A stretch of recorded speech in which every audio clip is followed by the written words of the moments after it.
सदी में दुनिया पर वही राज करेगा जिसका दबदबा समंदर पर होगा। मतलब ये कि दुनिया में आर्थिक और सामरिक ताकत हासिल करने के लिए भारत को भी समंदर का सिकंदर और ब्लू इकोनॉमी का बादशाह बनना होगा। प्रधानमंत्री मोदी ने देश की अर्थव्यवस्था को $5 ट्रिलियन तक पहुंचाने के लिए ब्लू इकोनॉमी यानी नीली अर्थव्यवस्था को बढ़ावा देने की बात कही है। तो चलिए सबसे पहले आपको बता देते हैं कि आखिर क्या है ब्लू इकोनॉमी।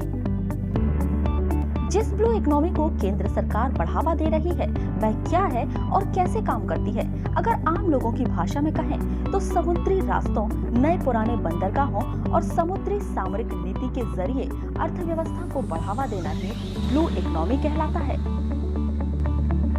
कैसे काम करती है ब्लू इकोनॉमी? अब आपके लिए ये समझना भी जरूरी है कि ब्लू इकोनॉमी कैसे काम करती है।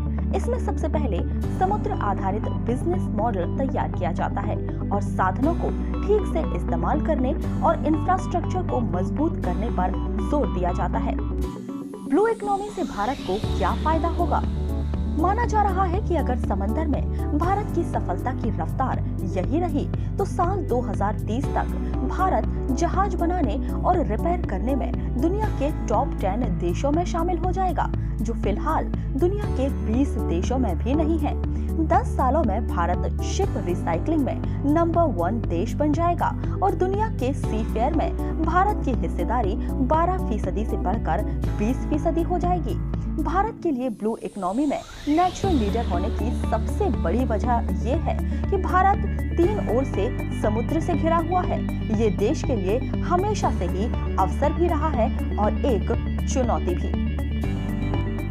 ब्लू इकोनॉमी भारत की अर्थव्यवस्था और व्यापार के साथ ही पर्यावरण के लिहाज से भी बेहद फायदेमंद है, क्योंकि समुद्र या नदियों के जरिए व्यापार करना और सामान भेजना ट्रक, ट्रेन या दूसरे साधनों के मुकाबले सस्ता और कम प्रदूषण फैलाने वाला साबित होता है। लेकिन भारत की ये योजना कितनी कामयाब होगी ये तो आने वाला वक्त ही बताएगा।